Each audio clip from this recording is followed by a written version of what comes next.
Doctor ভাস্কর মহানায়ক, আমাদের সংগঠনের সম্পাদক শিক্ষক সিদ্ধানন্দ পুরকায়েত, আইনজীবী অনিকেত জোয়ারদার এবং শিক্ষক সোমনাথ বিশ্বাস এবং আমাদের রাজ্য কমিটির যারা সদস্য আছে তাদেরকে প্রণাম জানিয়ে আপনাদেরকে নববর্ষের আন্তরিক শুভেচ্ছা এবং অভিনন্দন জানিয়ে আমি আমার একটি সামান্য কথা বলছি। আপনারা এখানে যারা উপস্থিত আছেন, আমাদের ভারতবর্ষ, আমরা জানি যে এখানে সবাই একটা পরিচয় আছে, জাতি পরিচয় আছে, আমরা হিন্দু, কিন্তু তাছাড়াও আমাদের একটা কাস্ট আইডেন্টিটি সবার আছে। এটাই আমাদের ভারতীয় সংস্কৃতিতে এটাই চলে আসছে, বর্ণ ব্যবস্থা একটা। তো আমরা হলাম সেই কাস্টের মধ্যে, আমরা মাহিষ্য বলে আমরা এখন এই কথাটা বেশি ব্যবহার করি। কিন্তু আমাদের একটা ব্যাপার বুঝতে হবে, যে ব্যাপারে আমাদের সম্পাদক মহাশয় বললেন যে এই মাহিষ্য নামটা কিন্তু ইতিহাসে পাওয়া যাবে না।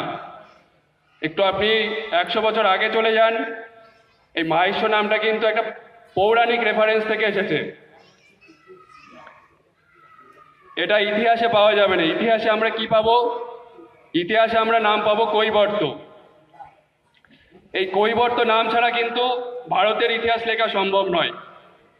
কেন নয়?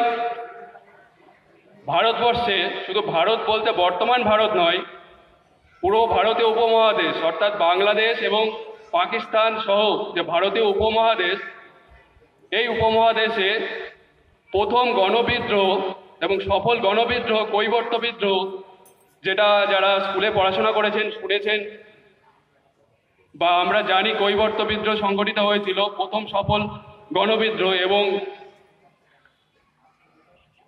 আমাদের বঙ্গে রাজত্ব করেছিল 3 জন রাজা, দিব্য, রুদক এবং ভীম। অর্থাৎ আমাদের জাতি যে একটা শক্তিশালী জাতি, আমরা বাংলায় রাজ করেছি, কিন্তু আমরা কিন্তু তখন এই দিব্য, রুদক, ভীম কেউ কিন্তু ইতিহাসে মাহিষ্য হিসাবে লেখা নেই, সবাই কিন্তু কৈবর্ত। আমরা যে এখন ভাষায় আমি কথা বলছি, বাংলা ভাষায় কথা বলছি, এই বাংলা ভাষায় এসেছে, বাংলা ভাষার যে আদিরূপ রচিত হয়েছিল চর্যাপদ থেকে এটা এসেছে। সেই চর্যাপদর যে ভাষা, সেটা থেকেই কালক্রমে বাংলা, উড়িয়া, অসমিয়া, মৈথিলি ভাষা এসেছে।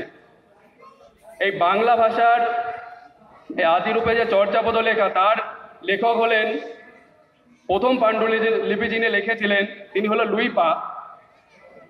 তিনি হলেন কৈবর্ত সমাজের ব্যক্তি। অর্থাৎ আমাদের বাংলা ভাষা সৃষ্টি করেছেন তিনিও একজন কৈবর্ত সমাজের ব্যক্তি। এরপর আমরা যদি পরবর্তী ইতিহাসে চলে আসি, মধ্যযুগের ইতিহাসে, আমাদের সমাজ থেকে বা আধুনিক ইতিহাসে আমরা যদি অষ্টাদশ শতাব্দীতে যাই, সপ্তদশ শতাব্দীতে যাই, আমাদের সমাজ থেকে ছিলেন মঙ্গল কাব্যের কবি, আমাদের সমাজ থেকে ছিলেন অনেক ধর্মগুরু।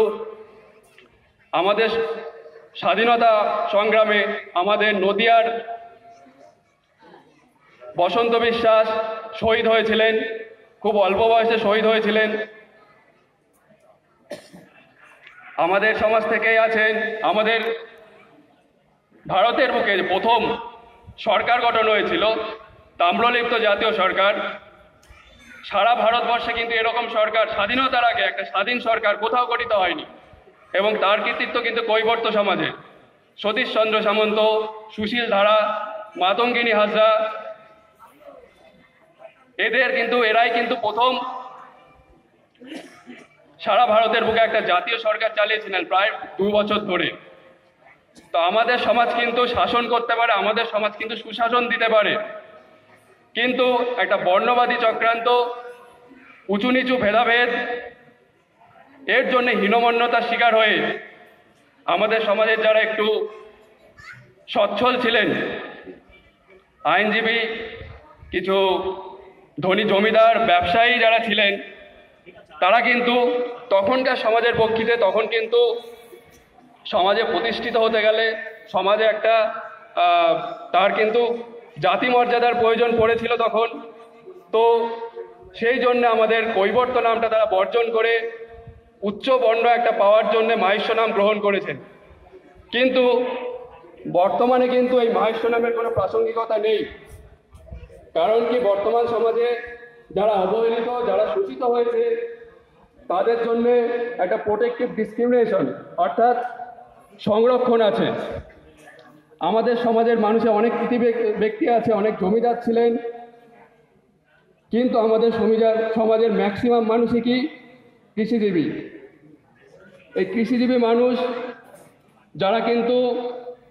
যারা হাল ধরে তারা কিন্তু শিক্ষার আলো ততটা পায়নি। আমাদের আগের জেনারেশনে যারা আছে তারা খুব অল্প শিক্ষিত ছিলেন। আমাদের বাবা ঠাকুরদা তারা কিন্তু বেশিরভাগই কৃষিজীবী এবং শিক্ষা তাদের মধ্যে প্রসার তেমন ছিল না। তো এই ধরনের প্রান্তিক সমাজের জন্যই কিন্তু বাবা সাহেব আম্বেদকর, যারা সংবিধান রচয়িতা বাবা সাহেব আম্বেদকর কিন্তু এদের জন্যই সংরক্ষণের ব্যবস্থা করে দিয়ে গিয়েছিলেন। কিন্তু আমাদের সমাজের কিছু উচ্চবিত্ত মানুষের দূরদর্শিতা অভাবের জন্যে আমরা কিন্তু এই সুবিধা পাচ্ছি না।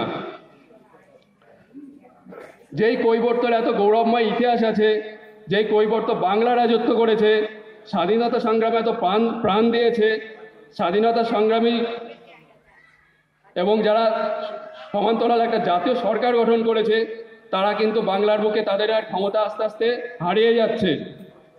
আমাদের সমাজের যারা যুব সমাজ আছে তারা কিন্তু জাতীয় স্তরে যেই সব পরীক্ষা হচ্ছে, নিট প্রতিযোগিতা, নিট পরীক্ষা হোক বা জয়েন্ট এন্ট্রান্স হোক, সেখানে কিন্তু এদের যে চান্স পাওয়ার সংখ্যা সেটা কিন্তু দিনে দিনে কমে যাচ্ছে। আমাদের সমাজ থেকে যারা আইনসভায় সদস্য বা আইনসভায় যারা প্রতিনিধিত্ব করবে, সেটা কিন্তু প্রায় বিলোপের পথে। এটা কিন্তু এই প্রাচীন গৌরব যদি আবার ফিরিয়ে আনতে হয়, তবে কিন্তু আমাদের আসল জাতি পরিচয় যেটা, সেটা কিন্তু দিতে হবে। আমাদের আসল জাতি পরিচয় কৈবর্ত। এক সময় এই কৈবর্ত বলে বীরেন্দ্রনাথ শাসমলকে কলকাতা পুরসভার চেয়ারম্যান হতে দেওয়া হয়েছিল না। কিন্তু এখন কিন্তু যুগ বদলেছে। এখন কিন্তু কারোকে ওইভাবে ছোট জাতি বলে বা অপমান করলে কিন্তু তার জন্য প্রোটেকশন আছে, তার জন্য আইন আছে। এখন কিন্তু মেলামেশায় আমাদের কোনো অসুবিধা হয় না। এর জল খাবো না বা এর খাবার খাবো না, এটা হয়তো কিছু অঞ্চলে প্রচলিত আছে, কিন্তু বেশিরভাগ জায়গাতেই এই মেলামেশার কিন্তু বাধা আস্তে আস্তে উঠে যাচ্ছে। তো মাহেশ্ব নামের কোনো যৌক্তিকতা আর নেই।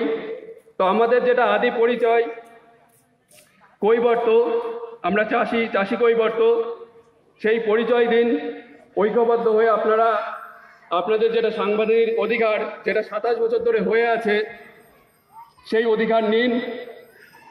যে আধিকারিক বা পলিটিশিয়ান, রাজনীতিক যারা আছে, যারা বাধা দিচ্ছেন, তাদের মোকাবিলা করুন এবং নিজের অধিকার ছিনিয়ে নিন। এই বলে আমার এই ছোট বক্তৃতা শেষ করছি। জয় রানী রাসমণির জয়, জয় কৈবর্ত রানীর জয়।